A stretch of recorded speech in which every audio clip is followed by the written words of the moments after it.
This B Podcast Network show is presented by IXL. IXL's all-inclusive online teaching and learning platform simplifies edtech needs and accelerates achievement in 95 of the top 100 U.S. school districts. IXL delivers personalized learning across a comprehensive pre-K-12 curriculum, including math, language arts, science, and social studies, and it helps you assess student performance through actionable real-time insights at every level of your school or district. This one solution performs work that typically requires dozens of different tools. Want to find out why so many leading districts trust IXL? Visit ixl.com/BE. That's ixl.com/BE. We're proud to be sponsored by MyFlex Learning. MyFlex Learning is a scheduling platform that helps middle and high schools meet the individual needs of all students. Schools can easily create and manage time for flex blocks, win time, activity periods, RTI, counselor and teacher appointments, and much more. And with its built-in accountability tool and reporting features, MyFlex Learning solves your challenges around getting kids where they need to be and understanding how flex time is spent. Make your flex time work for you. Visit myflexlearning.com/BE to learn more and receive $500 off the first year. That's myflexlearning.com/BE.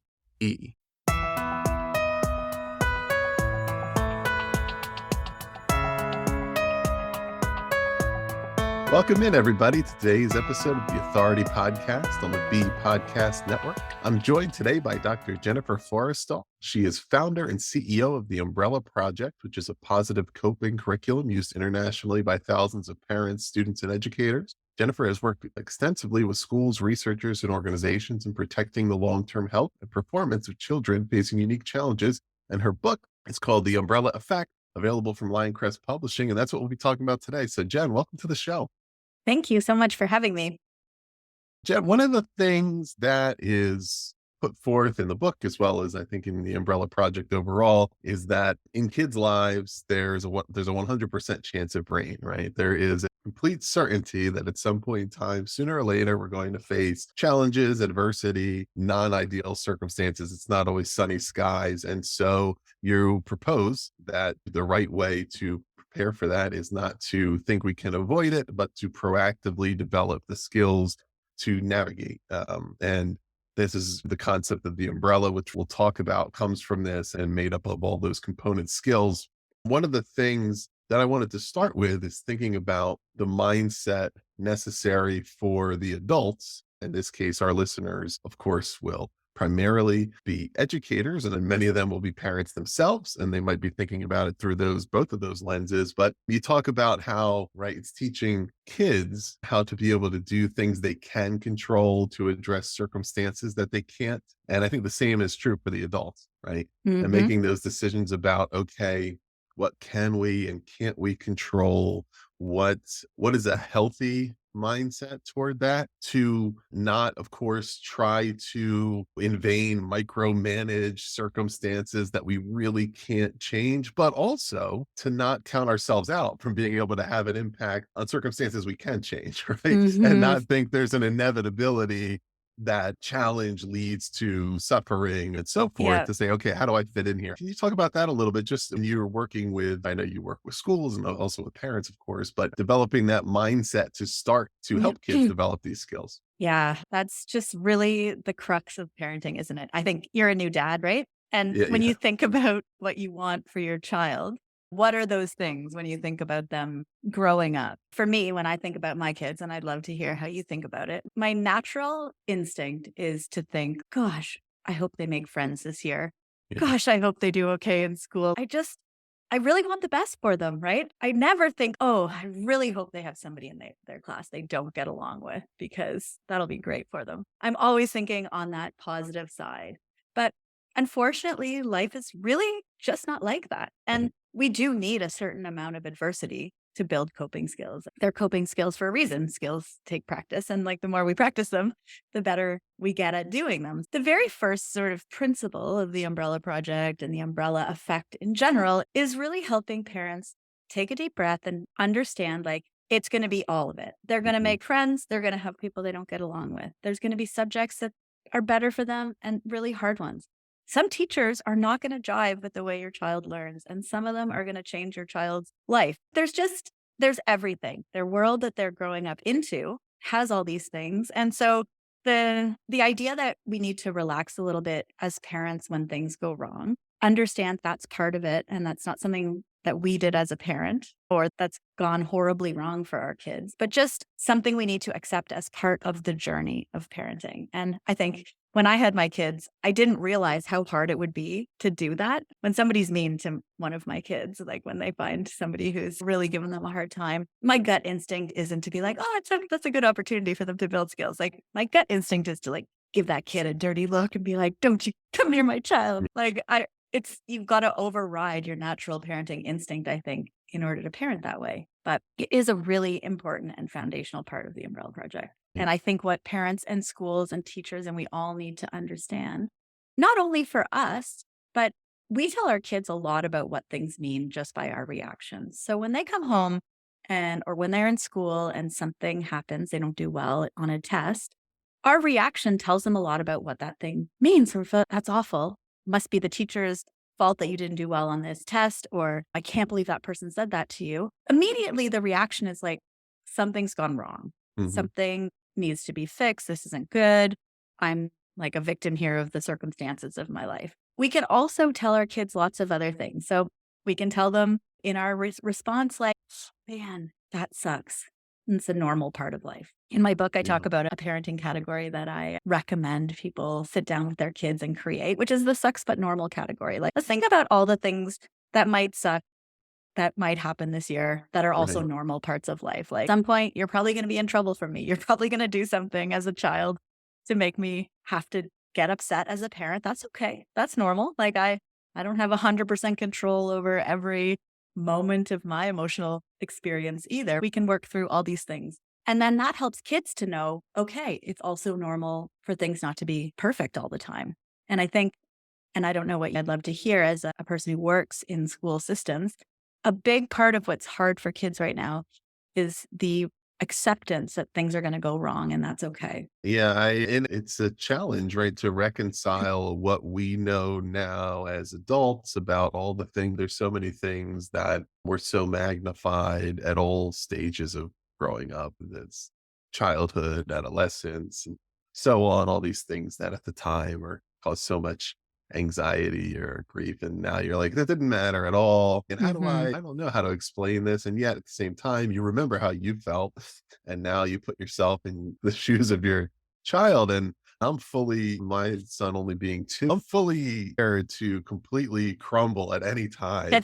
That's because I have no problem admitting that, look, he loves planes, trains, cars, and helicopters of all kinds of stuff. Look, being a helicopter parent, he loves helicopters, right? And I can't really help myself. And but yeah, So it is all those hard conversations that I think the only way to have them is to prepare ahead of time to know, okay, these things are going to come up. We do need to address them proactively. We don't want to unnecessarily expose our kids to things that they're not ready for or that are not appropriate, but also we need to define the bounds of what are the things that they are ready for or what are the things that are just inevitable, right? There's right. things out there in the world, and nowadays, right, you're living out in the world, for example, and you hear somebody using foul language, right? Hmm. And it means that what you might need to do is not try to ignore the fact that happens, but just have a conversation with your kid around, okay, these are the kind of things we do and don't want to say. And because you just need to address it, or there's plenty of other better examples, but certainly it's a quandary.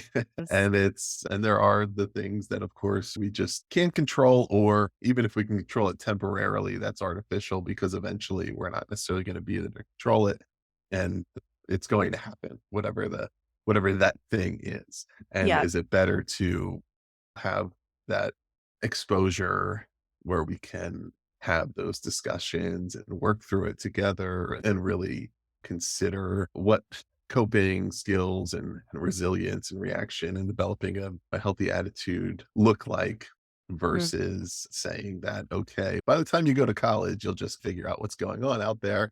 And then I'll still be a wreck right at that time. Maybe more. I think at least a toddler, you know where they are. Yeah. So, well, what do you think about Yeah. concept? I'm thinking about introducing challenge, right? And deciding when Mhm. that's appropriate. And sometimes that's for some of our listeners, of course, they think about this in terms of academics, right?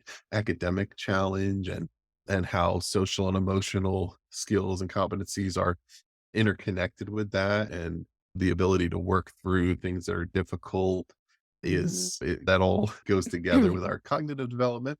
And there's Yeah. also challenge in other areas of life to say, okay, you talked earlier about hoping your kids make friends, and right, that happens as they get a little bit older. First, they're Yeah. super young, and we're setting up play dates, and then they go to school, and now they have to meet Swim their on own their little own a social little. worlds, and Mhm. you're sort of some of those challenges they're going to come about just by the nature of growing up, and some of them it's okay. Let's introduce something that we think is a little bit tough here, but it gives us a chance to see what skills Mm. are involved. My gosh, so many great points you brought up there. I could go back to about 100 things, but let's take it back a little bit. You mentioned like how to know when you should get involved when your child's naturally presented with challenges, right? Is this the Mhm. time that I back off and let them work on it themselves? Is this the time that I call the school? Like, how do you sort that out? So I have two different ways that I recommend parents think about this question because this is a hard one, right? Like,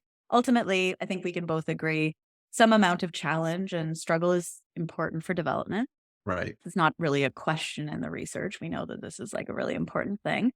And also, too much stress and too much challenge leads us to use coping skills that aren't in our benefit, right? Like we know that what too much challenge does to the brain too, which is Right. shut down some of the important parts that we need. As a parent, we've got this moving target, this sweet spot that we're trying to hit for our kids and how much struggle they're actually facing.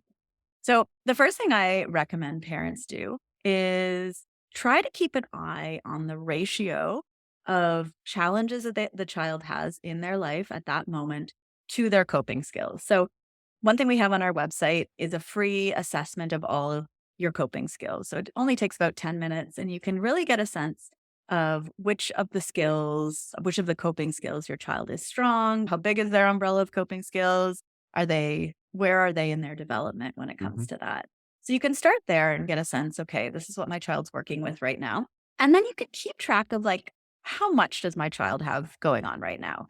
Because it's really about the ratio of rain to coping skills that determine whether our child can take on that challenge on their own or if they need us to step in with our big umbrellas of protection and do something, right? Because we don't want them to be overwhelmed. And I think everybody I know has at some point in their life said that was the straw that broke the camel's back. That was the last thing that just pushed me over the edge and I just wasn't coping well anymore. And really, there's a bunch of research out of Harvard that shows that this is the case. There's like this ratio going on. So the first thing is keep an eye on your kid's ratio as best you can. Think about, okay, is my child hating school right now? They have a teacher they're not doing well with. My partner and I are fighting all the time. And now their best friend has decided that they're not going to hang out anymore. Okay, that probably seems like maybe too much for that child to cope with on their own. And Mhm. so you're thinking like, where can I get involved to help? If things are going pretty great, your child's thriving academically, they just happen to have that great teacher that's really helping them along. And suddenly somebody who they thought was their best friend is being mean to them on the Right. playground. Okay. Maybe that's a spot that you can allow them to continue to go to school day after day, work on it, see what happens, come home, debrief, talk about it, what worked, what didn't, send them back out again. Maybe you don't need to immediately call that kid's parents and say, demand that this stops. So I like that ratio way of thinking about your ratio of umbrella to rain. But if you need a visual, like if you've got a cocktail umbrella in a monsoon, you're probably going to start to choose pretty like different ways to protect yourself, right? That umbrella is Yeah. pretty useless. You're probably not going to choose positive coping skills if they're not going to help you with the size of struggle that you have. Vice versa, if you have a big golf umbrella and it's sprinkling, you're probably pretty good underneath that umbrella. And we want to be keeping a pulse on that for our kids that we know when should we step in as parents. Yeah. And Because if we, within that example too, there's a couple of components that I would love to ask about. One is I think the mindfulness and self-reflection required for a parent to think about, okay, how are the things that I'm doing or that are happening in my life, Mhm, otherwise my relationship with my spouse or my work or whatever, affecting my child, right? Because that's an mhm, important part of it to say, okay, this is a lot for them to take on. I can't just be in my own headspace. And the other part is having developed the proactive dialogue earlier to say, like, for example, when I was a kid, if one of my friends I was having a falling out with a friend or we weren't getting along anymore, I don't think I would have said anything to my parents. But you need to be aware of that to say, okay, this is a lot that's going on. And also the things that it depend everybody has I think a little bit of a different way of looking at it. And of course, we know as grown-ups that in the grand scheme of things, those little childhood friendships ultimately rarely amount to much, and yet they're so important at the time, right? So mhm, it's about one, knowing what's going on, taking the time to really think about, okay, how does this probably make my child feel? And then mhm. now what should I do about it?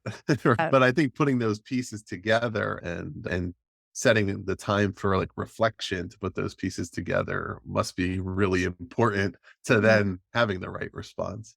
Yeah, I think the umbrella metaphor itself is a quick and easy way to externalize a little bit what's happening. Because I find parents are really don't want things to be their fault.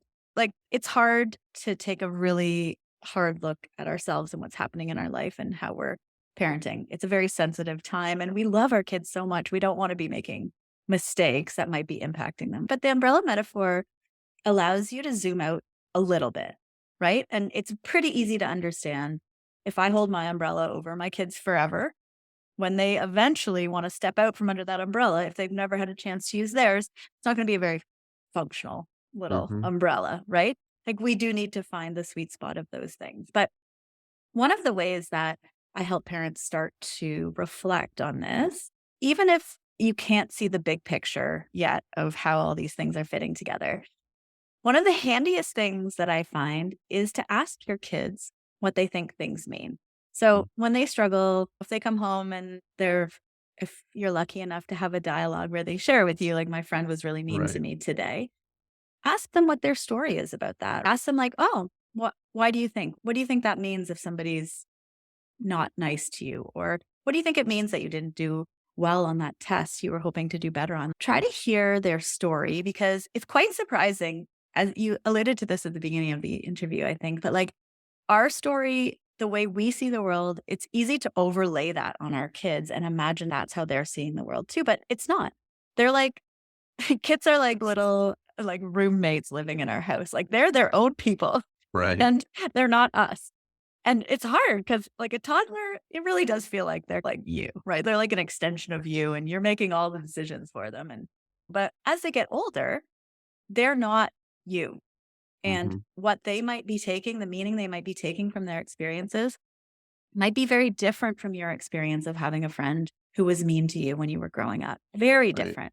And not all stories need to be fixed. We're looking for stories that kids are telling that will help to serve them in the future, stories that help them move forward, propel them in the right direction rather than ones that are taking away from their belief in themselves and self esteem. So if your child responds, you know what, I think I'm just not cool. Nobody likes me. That's not a very Mhm. that's not a very good story for your child to hold about themselves. Yeah. If the story that they're taking from that friend being mean is, I don't know, actually, I heard their parents have been fighting a lot lately, and maybe they're just taking it out on me. Maybe they're just having a hard time right now.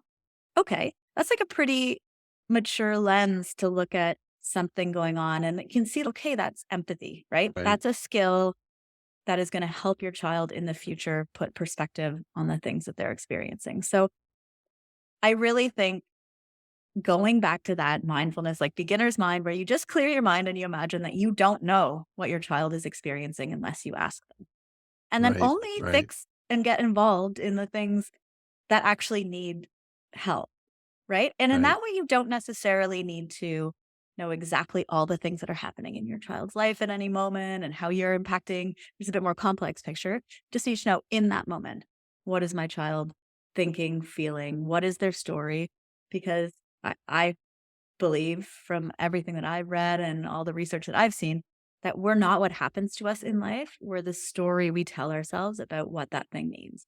So many of us can have this exact same experience and take a very different story and a very different narrative from that experience. And this narrative shapes how we go into the next interaction and the next. So knowing what your child's story is like a really powerful parenting tool. Yeah, And absolutely. Yeah. yeah, it doesn't require a lot of skill either, right? You don't have to do a parenting training course to just ask, what do you think that means? Right? Right. This is just start to hear, ask more, get more curious about your child's experience instead of assuming it's the same as yours. Yeah, absolutely. Yeah, that makes a ton of sense. Hmm. And to that point as well, I want to definitely talk about some of the ways in which there's and parents can work together to support students in this skill development because of course, as challenging as it is for parents to make sure that they're able to get an understanding of what's happening with their kid and how their kids are feeling and what they might need at a given time, even more challenging for educators who have a lot of students that they're serving. But at the same time, there are things that a teacher might see that parents don't see. Right? We all have a different view and a perspective on how kids are doing in different areas and how their personality is revealing itself or what's affecting them. So to open up that conversation, just wanted to talk about even just the conversations that can start. Number one, and it can be initiated on either end. But let's use as an example, let's say that perhaps a school is using your curriculum, right? And so they have an idea of, okay, here's the skills we're trying to develop. Here's what the approach looks like. And we want parents to understand that as well because they're going to play an important part of that. What would some of those conversations look like between adults to start thinking about, okay, how do we support one another? How do we look out for the things that might be in your blind spot or my blind spot? Or how do we maintain some consistency here so that the kids aren't feeling like they're having a little bit of whiplash? Yeah. So I'm glad you asked that question because I really do think that if we're going to make some real progress in mental health, we all need to be working towards the same thing, right? Parents and educators, like we're stronger together, 100%. So the way that the curriculum is designed, it's teachers access the curriculum and teach it in the classroom. And it works through all the different coping skills that we know play a piece in helping us take on challenges and thrive throughout our lives. The parent fluency piece, I think if we're all speaking the same language, it really makes a huge difference. We've had many social workers who are in schools tell us like, what's great about the umbrella project metaphor is it's so easy to understand. It gives us a language to talk to parents, kids, teachers, everybody can converse in this language because it's not like this complex resiliency Right. training that uses a lot of foundational knowledge that parents and kids don't. Right. The umbrella metaphor actually weaves a lot of research into this very simple metaphor, which is life's going to rain. You have a lot of different coping skills. You can't just have one. Like they weave together. The bigger and stronger your umbrella is, the more you can take on. It's a very simple concept. So we've seen amazing results from simply teaching parents and educators and students all at the same time what these skills are.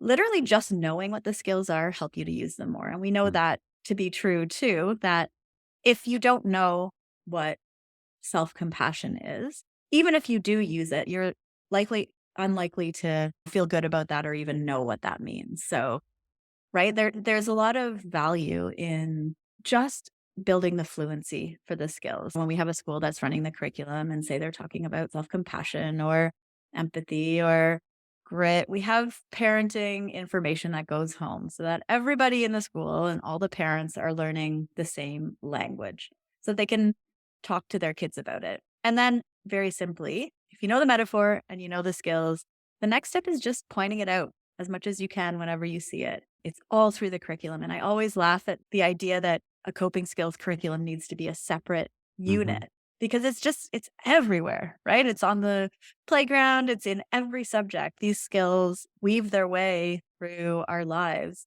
in a very almost like our core muscles, right? They're part of everything.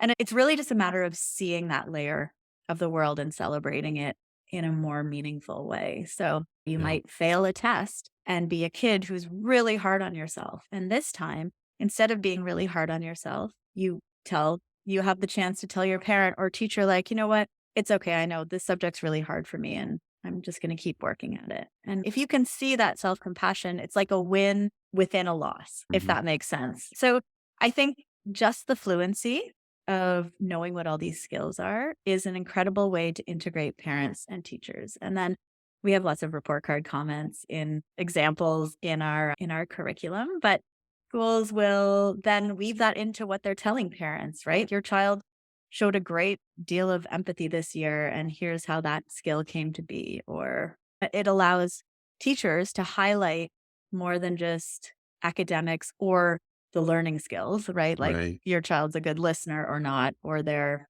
responsible with their bringing their schoolwork to class every day. It's like this whole other layer of things to celebrate. And I've heard you also talk in the past about how there's a difference between resilience and post-traumatic growth. And Mm, I also want to touch on that. And that relates to this as well, particularly for the educator side, where you're going to be teaching students whose starting points are all very different. And of course, that's always true, right? It's true academically and otherwise, but in this case, could be acutely because we're talking about proactive skill building here, but you may have students who you're building their skills around resilience and but before they've experienced any significant trauma, and others who already have or are in the middle of it. And it could look very different. So how might that kind of look different, or how might it be important for an educator or a parent to be aware of that so they might approach it a little differently to really know, okay, either starting this process with a student and we're preparing them for the future, or I'm starting with a student who this is already very much a reality for them. yeah, a big part of post traumatic growth is having a trauma Mm. in the first place. And so, why those two things, just to give a little background for your listeners who might not have heard me speak about this in the past, why post traumatic growth and resilience are different is that generally, the higher your resilience is in general, the less likely you are to experience trauma from a situation. So, the less likely you are to have post traumatic growth because maybe the thing didn't get to the trauma level in the first place for you. So they're Right. kind of inversely related. When we think about the Umbrella Project curriculum in schools, and we really thought long and hard about this, we want it to be something that meets everybody exactly where they are. If you're looking for support for post traumatic growth, for example, and you have some students in your class who have experienced trauma, some of the Umbrella Project curriculum is about that sense of purpose or taking a bigger meaning from the things that are happening to you in life, which are some of the things that often come out of trauma. Right. At the same time, where there's kids who aren't in that state, something like resilience, I always think about as how long it takes you when someone pushes you to get yourself back on center. So think about resilience, like how long it takes you to get back to your baseline level of well-being when you're knocked off balance. So the goal isn't to not feel anything. The goal is never to get to the point where you're not experiencing difficulties. It's to recognize all the pieces you need to get yourself back to center within your control. So I have a teenage daughter, she's 15. And I would say like resilience is such an important skill at that age because I think almost every single day something knocks her off balance. Mm. And she's a 15-year-old, so she doesn't want to do a lot of the things that I would recommend that she do. But what she's learning is, for example, what self-care practices for her make her feel better when something has gone wrong, how she can nurture herself after experiencing something stressful in her environment. Right. But the curriculum that we build and the way of parenting, if you read the book, it's about meeting your child exactly where they are, recognizing what's strong and what's missing, and then slowly helping them build into that skill that they might need. So I think it's easy as a parent to just let life develop coping skills for your child and kind of cross your fingers, and they'll probably get some strong ones and some weak ones. Or you can zoom out a little bit and say, okay, right now my child is super empathetic and very kind. And so we've been really leaning into doing more of that because that's what they're good at, right? But every time they have to transition to something new, it's really difficult for them. Their cognitive flexibility is really weak. So, how can we add a little bit of parenting attention on that skill so that when things happen in their life, they're a little bit. In my work, I've collaborated directly with hundreds of educators to support their success. Do you know which of their edtech frustrations comes up time and again? The sheer number of tools out there and the difficulty of knowing which ones schools like theirs are using to get results. IXL is different. Not only does it perform the functions of dozens of tools, it's currently delivering results for 1 in 4 U.S. students, including those in 95 of the top 100 districts. Another major pain point that comes up when a school is excited to implement a new tool only to find out the teachers hate it. Yikes. It helps to know that IXL is loved and trusted by more than 1 million teachers, saving them time on prep work while enabling them to better support student learning. IXL is research proven to accelerate achievement.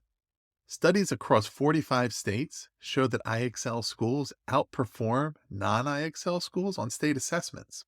And independent research from Johns Hopkins University verifies that IXL meets ESSA Tier 1 standards. With those results combined with IXL's teacher-friendly reputation, what more could you ask for? If you have a goal to increase achievement for all students, make sure to find out what IXL can do for you. Visit IXL.com/BE for a demo. That's IXL.com/BE. More able to bring themselves back to balance, or that thing that's hard for them has been practiced so that it's a little easier. So we referenced the skills, and there's quite a number in this Mhm. book. And I wanted to do a little bit of a lightning round here to go through a handful of them that are presented a little differently. Each of these skills, whether it's empathy, resilience, intrinsic motivation, mindfulness, may fit into the umbrella here and be presented a little differently than how they are typically integrated into an SEL curriculum. But there also are specific skills here that I have not seen as frequently featured. And so I wanted to go Mhm. through some of those and have you define what you're talking about with them and why you think they're important. So I wanted to start with authenticity. Okay. Authenticity is really your ability to show up as yourself. And why I think that is such a critical skill is because if you never show people who you really are on the inside, you will always know that you're presenting yourself slightly off of who you are. And in doing that, it's almost impossible to ever experience what it feels like to have unconditional love from Right. someone else because you are adding conditions to who you are. You're changing yourself slightly for the person, and in doing that, even if that person thinks they love you unconditionally, you'll never believe that they do because you've added conditions. So why I think authenticity is such an important skill in helping kids lean into who they really feel like they are Hmm. is because it allows them to open up to relationships and find the people in their life that they're really gonna be able to be authentically themselves. So that's not to say, like, independence to the point of shutting people out, but more like Right. opening yourself up to be loved by the people who will love you. Excellent. How about cognitive flexibility? So cognitive flexibility, this is one of my favorite skills. Cognitive flexibility is the skill that allows us to adapt to changing situations. And I think there's a lot of talk right now that adaptability is like the skill that kids need to thrive in the future because the world is changing faster and faster. And Right. whether you like it or not, you're going to be asked to adapt to changing situations much more than what maybe we grew up with in our generation or before that. So cognitive flexibility is, and it's a fun skill to practice, Mhm. right? If your child likes routine and likes things exactly just the way that they have always been, change it up a bit. Maybe drive to school a different route or do something different in your change your living room around, change the furniture around, challenge that skill and engage your kids in doing that to allow them to thrive in the future. I think COVID was like a prime example. You could see the kids who didn't have very strong cognitive flexibility yet because when you're asked to, okay, now you need to go online. Now you're back at school, but it's going to be different like this. Nothing it was predictable, Right. right? And so that's exhausting for a brain that likes predictability, right? Right. Certainty is a thing. We like certainty. So to practice the opposite of that certainty is a really powerful way to help your kids thrive in the future. Excellent. So here's one of my favorites, but I couldn't think of another time when it had necessarily been presented as much for kids, although I'm sure that's not the first time, but integrity. Integrity. Yes. So I don't think there's ever a time that's too early to start teaching kids about how what you do and what you believe should match each Right. other, right? It comes up so much in childhood. I'm surprised it doesn't come up more as something we teach kids because so many teenagers, for example, are not doing what they believe, like their values and Hmm. their actions aren't matching each other. They say they want to be a good friend, and yet everything that they do is against that. So Right. I think integrity is a really important relationship skill Hmm. to teach kids. And I think a lot of role models out there actually now for kids, like integrity is not high on the list of things that kids are seeing a lot of. We love to point out incongruencies and integrity in the big public sphere, Right. right? Right. So learning to think about what their values are and then how their actions might match that, I think is a way that we can start to make a difference in the quality of relationships much earlier for kids. Absolutely. So we have a couple Mhm. of more. First being realistic optimism. Yes. So this is a great one too, because optimism is a powerful skill, right? Mhm. It's good for us to hope for the best for ourselves and believe in ourselves in a way and in our lives that things will turn out well if we put effort towards the right things. The realistic part comes in because the research shows us that we still need a plan. Still need a plan A, B, and C, right? If optimism looks like just plan A, it's pretty easy to get derailed or to just quit when that doesn't happen and change direction or do something else, right?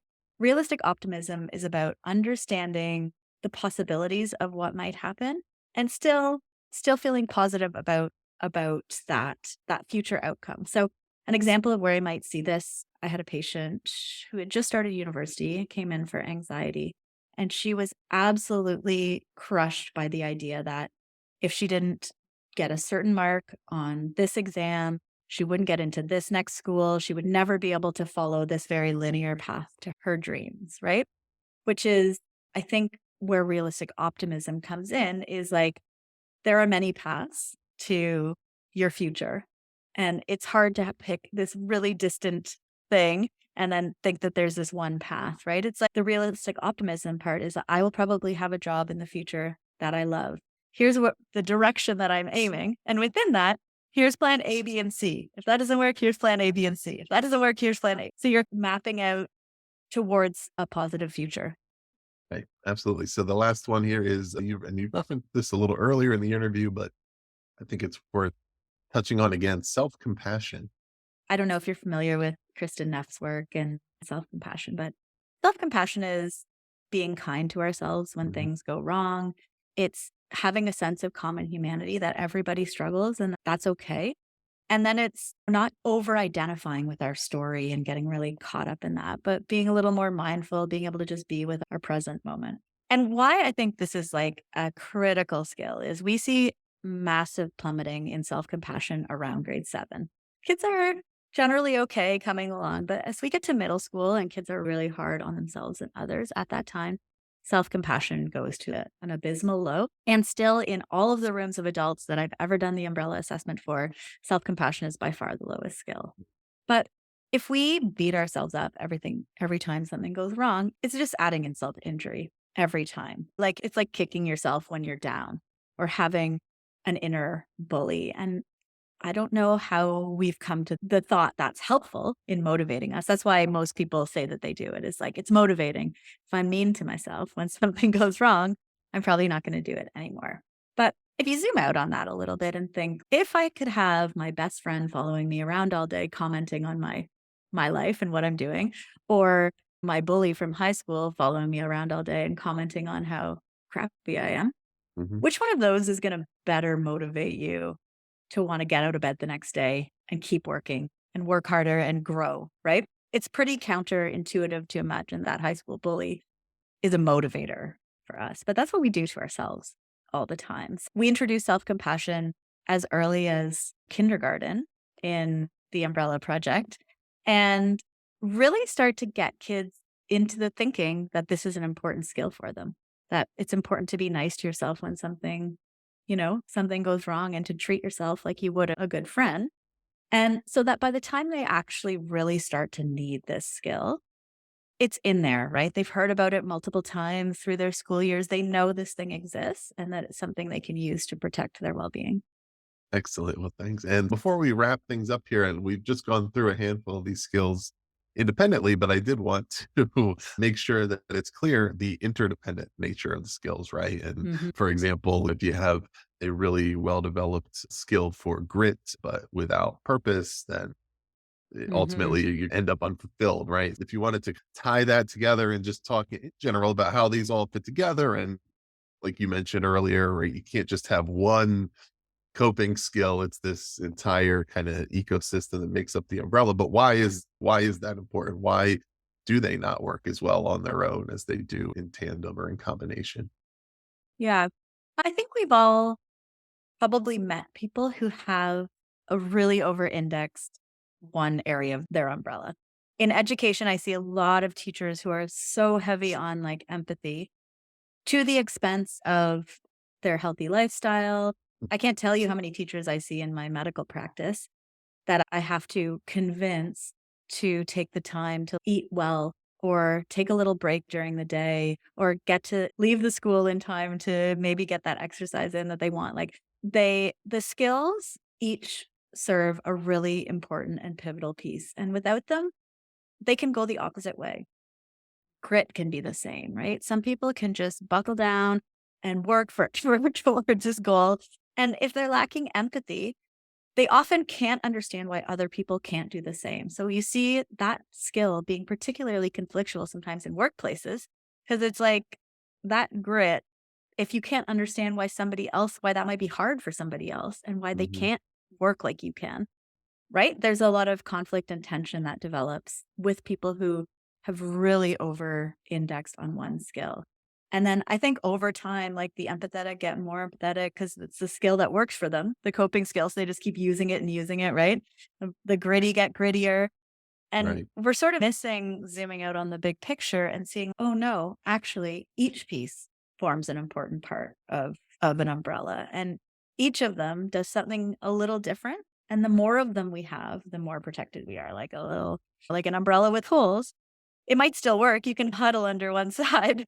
But as things get more and more stressful in life, you start to see the holes really impacting somebody's well-being. And the research really supports that. Like you can take any of the two skills and put them into a research database and you'll see how they impact each other. Autonomy and resilience, they're all connected. Like the fabric of an umbrella, they weave together and support each other. You're like, since we have parents listening, you may have like radio controlled cars fresh in memory. And if you're really good with both joysticks, you can balance it and go straight down the path. But if one or the other is stronger, you can go really quickly, but right into the wall. So you kind of have Exactly. That's a put those great skills metaphor. right and be able to lever them all together. Well, so Jen, as we're wrapping up here, one of the questions I've really been enjoying asking our guests lately is for their book recommendations. And in this case, I think it would be a great idea to ask you for two. One, just for a book that our listeners may enjoy reading. It could be something you've read recently, something that either does or does not relate to the content in your book. And then if there's anything that our listeners may enjoy reading with their kids, and that might be something in particular that relates to development of these skills or just kids' growth and this process of growing along with them. hmm Okay. First one, a book for yourself. I recently took a few months off of some of my work commitments because I was feeling extremely burnt out. I have a toddler, I have two teenagers, it's been COVID, I have multiple jobs, and I just felt like I was really not thriving anymore. Like I was just starting to really feel the effects of all these different things. One of the books that I read was called Radical Wholeness by Philip Shepard. And what radical wholeness is about is getting back into your body in a different way. So instead of feeling like you and the world's out there and you're just coping along as your own individual little person. It's about getting deeper into your intuition, deeper into your sense, your whole sense of being, like body and mind together. And why I thought that was so valuable is it really gets to the heart of what we were talking about, of like how it's hard to have a pulse on what's happening in your life, in your house with your kids.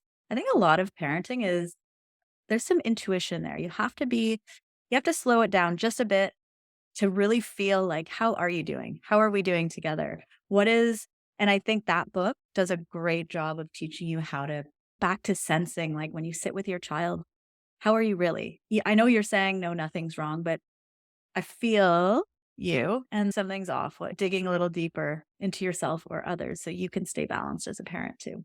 That's Right. my book recommendation for parents. In terms of a parenting book, I love Lisa Damour's book, Untangled. I don't know if you've read her stuff. It's about the development of the teenage girl's brain. But how I like it as a read with your teenager is that for each chapter, if you have a preteen or a budding adolescent, it works for girls and guys too. When you read that book, talk about each chapter, each developmental stage with your child so that they know a little bit about what's coming for them and that they can feel it's normal. One chapter is about, for example, how your child, as they crest their teenage years, will probably want more time away from you. And that's okay. But a lot of parents take this really hard and really to heart when their child wants to be in their room all the time or with their friends instead of with you. It's a hard little transition. So having a conversation as you read each chapter of this book with your child, hey, you might feel like this. You might feel like you want to spend more time away from me or in your own space. How's the vibe of your room right now? Do you like it? Is there anything we could change so that you can create that space? And then when they start to feel it, they don't have to worry about your feelings and theirs. They can just deal with the layers, which are difficult, of adolescence without also feeling like they have to think about you and them. They can just lean into those. So I love that book for that. I have a parenting top 5 that I put out every month. It's just a free newsletter. You can sign up on our website for it. And I also put out like 5 of my favorite parenting things from the month that I've come across. So there's a kids book in there this month that if you want to know what I'm recommending, you can check that out. But that's also a way to regularly get a little drip of parenting coping skills growth. I think we're a little overwhelmed by information as parents. So the top 5 is just, if you're going to do a couple things this month, here are a few that I'm thinking about that you could tweak or change to improve your relationship with your child. Great. And yeah, so listeners, in the show notes below, we will put links to those books, Radical Wholeness and Untangled. And we'll also have the link to Jen's website where you can find out more about the newsletter and the rest of her work. And of course, where you can find the book. Check out all of that below. Please do also subscribe to The Authority for more in-depth author interviews like this one, or visit bpodcast.network to learn about all of our shows. Jen, thank you so much for being on The Authority. Thank you for having me.